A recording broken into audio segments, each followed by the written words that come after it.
Breve introdução ao tema da ditadura civil-militar no Brasil. Este vídeo é apenas uma introdução a uma série de vídeos que serão postados aqui no canal acerca dos governos de cada um dos presidentes generais que governaram o Brasil de 1964 até 1985. Olá, meus queridos alunos, eu sou o professor Eduardo José de Alvarenga e nós estudaremos juntos nessa aula o assunto da ditadura civil-militar que perdurou de 1964 até 1985 aqui no Brasil. Momento esse em que foi instituído o chamado AI-5, Ato Institucional número 5, que é, segundo muitos especialistas, um dos mais duros golpes já desferidos contra a democracia aqui no Brasil. Bem, pessoal, sem mais delongas, vamos lá. Após a renúncia do presidente Jânio Quadros, na sequência imediata da sua renúncia, instaurou-se uma crise político-institucional aqui no Brasil. Por quê? Como Jânio Quadros renunciou à presidência da República, quem deveria assumir o cargo seria o seu vice-presidente, João Goulart. No entanto, galera, João Goulart, por conta dos seus posicionamentos mais à esquerda na política, por conta da sua aproximação com grupos de esquerda, por conta do seu apoio a grupos sociais como os sindicatos, os trabalhistas, e por conta da sua viagem à China, que era um país socialista, era visto com muita desconfiança por alguns setores da sociedade. Membros da classe média que tinham medo de que o Brasil se encaminhasse para um governo socialista, tinham medo dele. As elites do Brasil, as detentoras das maiores riquezas, tinham medo da posse de João Goulart, mas a principal instituição que tinha medo da posse de João Goulart eram os militares. Não todos eles, mas uma grande parte dos militares não eram a favor de João Goulart. Devemos nos lembrar, pessoal, do movimento geral da geopolítica do mundo. Importantíssimo para entender o que acontece aqui dentro do Brasil. Se vocês bem se lembrarem, galera, nessa primeira metade do século XX, até mesmo até o final do século XX, o mundo se encontra dividido entre dois blocos. Os Estados Unidos e os seus países aliados, que defendem a manutenção do capitalismo no mundo e a expansão da zona de influência americana. E de um outro lado, nós temos o bloco soviético, comandado pela União Soviética e seus países satélites e aliados, que defendem a expansão do modo de vida socialista pelo mundo, ampliando suas áreas de influência. O Brasil e os demais países da América, desde muito tempo entendidos como parte importantíssima da geopolítica americana nessa parte do mundo, eram sempre países onde os Estados Unidos tinham um cuidado para que as influências socialistas não chegassem aqui. Os Estados Unidos, por essa razão, vão começar a financiar golpes militares por toda a América Latina, Uruguai, Chile, Argentina, Paraguai e inclusive o Brasil. Por quê? Esses golpes militares eram patrocinados pelos Estados Unidos com o apoio das elites nacionais desses países, com o objetivo de que esses países ficassem longe da influência socialista. Ainda mais porque, galera, se vocês se lembrarem da década de 50 para a década de 60, tivemos a Revolução Socialista em Cuba, praticamente do lado dos Estados Unidos e aqui muito próximo do Brasil. Então o medo da socialização do Brasil foi muito maior. Não devemos cair nos discursos oficiais da época. Não era unanimidade dentro do exército a ideia de dar um golpe no presidente João Goulart. Algumas parcelas do exército, como aquela que se encontrava no Rio Grande do Sul, inclusive com o apoio do governador do Rio Grande do Sul, o Brizola, não apoiavam um golpe. Tanto é que houve a proposta de que as tropas lideradas por Brizola no Rio Grande do Sul marchassem até o Rio de Janeiro para confrontarem outras tropas que queriam destituir João Goulart. Alguns membros do parlamento até proporam que João Goulart governasse com seus poderes diminuídos através daquilo que seria chamado de parlamentarismo, em que o presidente continua sendo o chefe de Estado, porém não seria mais o chefe de governo, onde o primeiro-ministro, naquela época seria o Tancredo Neves, seria o novo chefe de governo. No entanto, galera, um acontecimento muito importante vai mudar esse equilíbrio de forças que tinha dentro do Brasil, que era o discurso que João Goulart deu no Automóvel Clube, em que ele falou que não iria voltar atrás, não iria aceitar que aquilo que ele chamava de as forças reacionárias o impedissem de governar e que aquilo que ele chamava de as reformas de base, isto é, reforma agrária, reforma no sistema bancário e outras reformas estruturais que o Brasil precisava, seriam implantadas. E esse discurso fez com que membros da elite e do exército que estavam ou desistindo do golpe ou pretendendo adiá-lo, acelerassem esse processo. Foi então que em 31 de março de 1964, o general Olímpio Mourão Filho saiu com suas tropas de Juiz de Fora, em Minas Gerais, com o objetivo de chegar ao Rio de Janeiro e destituir o presidente João Goulart. João Goulart foi para Brasília, de Brasília desceu para os estados meridionais, foi para o Rio Grande do Sul, e do Rio Grande do Sul ele se autoexilou no Uruguai, para evitar que se instaurasse uma guerra civil no Brasil. Outros militares que apoiavam João Goulart também foram compelidos a participar do golpe, ou não tiveram força o bastante para impedir o de acontecer. Outros que apoiavam João Goulart foram sendo desmoralizados dentro da instituição por conta das acusações que João Goulart estaria promovendo a desordem do país. O exército então destituiu o presidente, o cargo de presidente foi considerado vácuo e momentaneamente Ranieri Mazzilli, presidente da Câmara dos Deputados, assumiu a cadeira presidencial no lugar de Jango, que era como também chamavam João Goulart. Mas foi por pouco tempo, porque o exército assumiu a chefia do poder executivo da nação.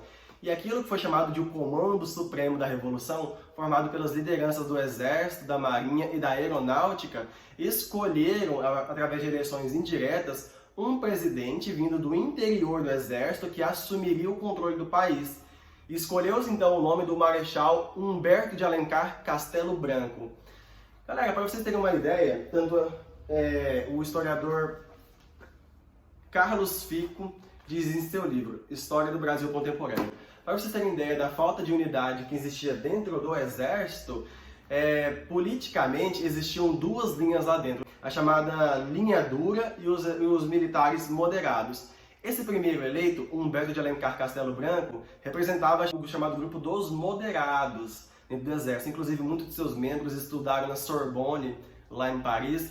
Castelo Branco, galera, era da linha moderada, dos militares que não queriam dilapidar totalmente a democracia no país e daqueles que achavam também que o exército deveria ficar por pouco tempo no país. Ao contrário da chamada linha dura, que achava que o Brasil, para não se tornar socialista e para voltar à normalidade, com o apoio das elites e das classes médias aqui do país, inclusive dos Estados Unidos, que chegou a enviar tanques de guerra para o Brasil, que não foram necessários, porque o exército sozinho deu conta de destituir o presidente.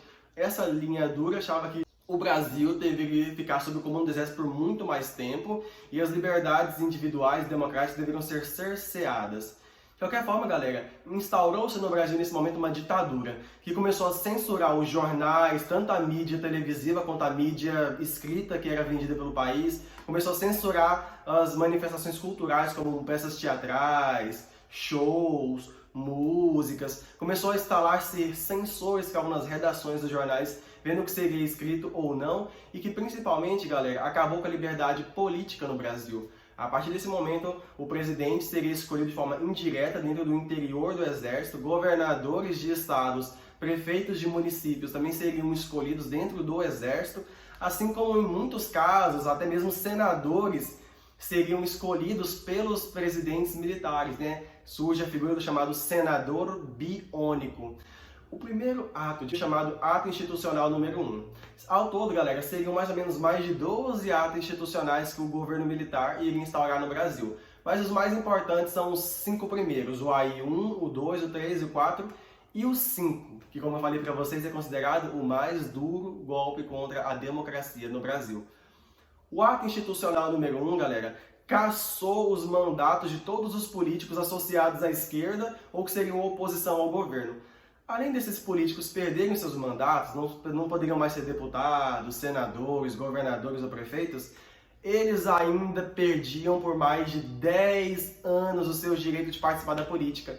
Isso aconteceu, por exemplo, inclusive com pessoas que nem eram de esquerda, como o ex-presidente Juscelino Kubitschek, que era considerado uma liderança política importante no país, ou até mesmo seguidores do Juscelino Kubitschek.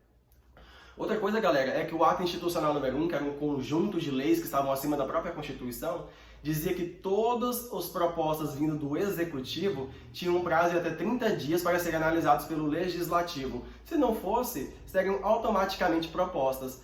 Galera, a ditadura militar caracteriza-se por não ser uma ditadura personalista. Ela não estava focada na figura de uma pessoa, como era o caso de Getúlio Vargas. e sim na figura do exército. Também não existia unanimidade dentro do exército acerca do desenrolar das questões econômicas no Brasil. O exército estava dividido entre dois grupos, aqueles considerados nacionalistas e aqueles que eram chamados pejorativamente de os entreguistas. Obviamente que eles próprios não se chamavam de os entreguistas.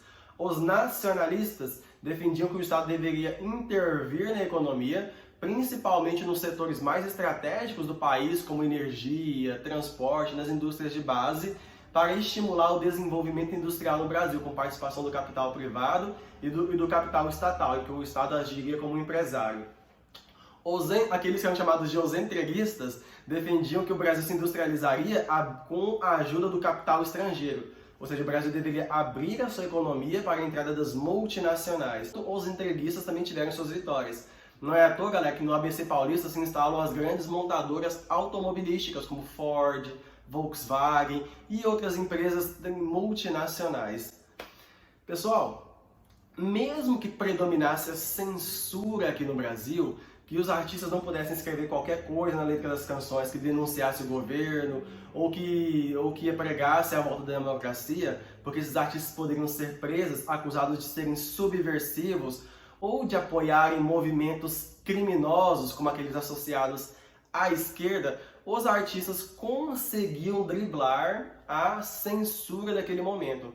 Galera, vamos olhar, por exemplo, a música de um dos cantores mais visados pela ditadura militar naquele momento, que era o cantor Chico Buarque de Holanda. Galera, muitos cantores daquele momento, como a Elis Regina, Caetano Veloso, Chico Buarque de Holanda, Geraldo Vandré, eram considerados como suspeitos pela ditadura. Principalmente se esse cantor fosse ligado a algum movimento que fosse de esquerda ou de oposição ao governo militar, como por exemplo o caso da União Nacional dos Estudantes, ou ligado à OAB, que é a Organização dos Advogados do Brasil, ou mesmo se esse cantor fosse ao menos mencionado por alguma dos presos políticos capturados e torturados pela ditadura, como era o caso do Chico Buarque de Holanda. Olhem a letra da música do Chico Buarque de Holanda, que era mais ou menos uma manifestação contra a censura na ditadura. A música Cálice. Cálice é aquele recipiente que as pessoas normalmente costumam utilizar para tomar vinho e outras bebidas. No caso aqui, o cálice é um trocadilho com cálice, do sentido de que você não pode falar. Olhe só a letra da música. Pai, afaste de mim esse cálice. Pai, afaste de mim esse cálice. Ou seja, ele não está pedindo para Deus afastar dele um cálice de bebida. Está pedindo para que afaste dele o cálice de você não pode falar, uma crítica à censura da ditadura. Pai, afaste de mim esse cálice de vinho tinto de sangue. Aqui, pessoal, o Chico Buarque de Holanda está fazendo menção a um outro aspecto muito importante da ditadura militar, que era o aspecto da tortura. Aqueles que eram discordantes do governo ou identificados com grupos à esquerda, ou mesmo que nem fossem de esquerda, mas ao menos fossem confundidos com a esquerda, eram chamados a prestar depoimentos ou no DOI-CODE, ou no DOPS, ou nas mesmas delegacias de polícia, ou mesmo nas sedes do exército. E em muitos casos eram torturadas, outras pessoas eram sequestradas e torturadas, muitas morriam. Não é à toa, galera, que até hoje, no século XXI, nem todos aqueles que foram levados para prestar depoimentos durante a ditadura militar foram localizados. São os chamados desaparecidos da ditadura, que é a chamada Comissão Nacional da Verdade, instituída no governo Dilma Rousseff, tentou solucionar, mas que acabou não indo para frente, por conta das oposições ao desenvolvimento de investigações atuais que buscassem descobrir o que aconteceu com os desaparecidos políticos na ditadura militar. Um dos casos mais flagrantes de tortura na ditadura militar foi do jornalista Vladimir Herzog, que fazia algumas matérias jornalísticas apontando problemas sociais que a censura existente na ditadura não queriam que fossem publicadas. Galera, agora eu quero ler com vocês agora um trecho do chamado Ato Institucional número 5, que foi promulgado em 13 de dezembro de 1968. O AI-5, galera, é considerado o mais duro golpe contra a democracia no Brasil. Inclusive, esse ato institucional número 5 que praticamente autoriza institucionalmente a ação arbitrária do Estado contra você, porque vai ser esse ato institucional que vai abolir o direito ao habeas corpus aqui no Brasil. O habeas corpus é um direito que todo mundo tem de se defender ao ser acusado pela polícia ou o Estado de ter cometido algum crime. Vamos ler alguns trechos do ato institucional número 5. com a desculpa de assegurar a ordem democrática baseada na liberdade, no respeito à dignidade da pessoa humana, no combate à subversão e às ideologias contrárias às tradições de nosso povo, tudo aquilo meramente identificado com a esquerda, na luta contra a corrupção, buscando desse modo os meios indispensáveis à obra de reconstrução econômica, financeira, política e moral do Brasil. Esse aqui é o justificativo usado para instaurar o ato institucional número 5. Vamos ler agora, pessoal, o artigo 1 do ato institucional número 5. O artigo 1 fala: são mantidas a Constituição de 24 de janeiro de 1967 e as constituições estatais, com modificações constantes deste ato institucional. Esse primeiro artigo mostra, galera, que o ato institucional tem um poder acima das constituições. O artigo número 2 fala: o presidente da República poderá decretar o recesso do Congresso Nacional, das Assembleias Legislativas, que no caso de Goiás seria a LEG, ou no Rio de Janeiro seria a LERJ, e das câmaras de vereadores. Aqui já mostra, galera, que existe uma hipertrofia, ou seja, uma elevação do poder do executivo em detrimento do poder legislativo e judiciário, ou seja, os presidentes agora governam com poderes muito maiores. O artigo 3 fala: o presidente da República, no interesse nacional, poderá decretar a intervenção nos estados e municípios, sem as limitações previstas na Constituição. Parágrafo único do artigo 3. Os interventores dos estados e municípios serão nomeados pelo presidente da República, ou seja, os governadores e prefeitos dos estados e municípios serão agora escolhidos não por via democrática, mas por escolha do presidente. Artigo 4. No interesse de preservar a Revolução, o presidente da República, ouvindo o Conselho de Segurança Nacional e sem limitações previstas na Constituição, poderá suspender os direitos políticos de quaisquer cidadão pelo prazo de 10 anos e cassar mandatos efetivos federais, estaduais e municipais. Agora também, pessoal, para qualquer outro político conseguir se eleger mesmo no período ditatorial, você poderia ter seu mandato cassado e a ditadura falava quem poderia ou não poderia participar do restolho de democracia que ainda existia no país. Os parágrafos do artigo 5 ainda fala que o governo pode suspender quem pode ou quem não pode eleger ou votar em eleições sindicais, cassação de privilégio de foro de prerrogativa, proibição de atividades ou manifestações sobre assuntos de natureza política, aplicação, quando necessário, das seguintes medidas de segurança: liberdade vigiada, proibição de frequentar determinados lugares, domicílios determinados. O artigo 10 fala: fica suspensa a garantia de habeas corpus nos casos de crimes políticos contra a segurança nacional e a ordem econômica e social da economia popular.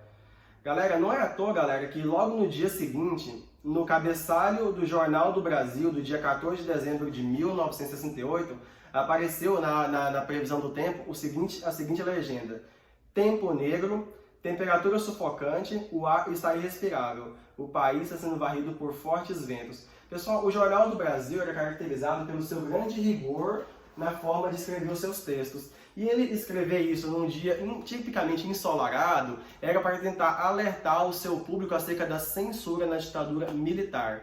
Bem, pessoal, eu espero que vocês tenham gostado da videoaula. Esse foi um resumão geral da conjuntura política durante a ditadura militar no Brasil, e durante os próximos dias estarei lançando vídeos mais detalhados sobre os governos de cada um dos presidentes militares, os movimentos de resistência durante a ditadura, o processo de redemocratização em 1985 e a promulgação da Constituição de 1988, que reestabelecerá a democracia no Brasil. Obrigado por ter visto até aqui. Até a próxima e valeu!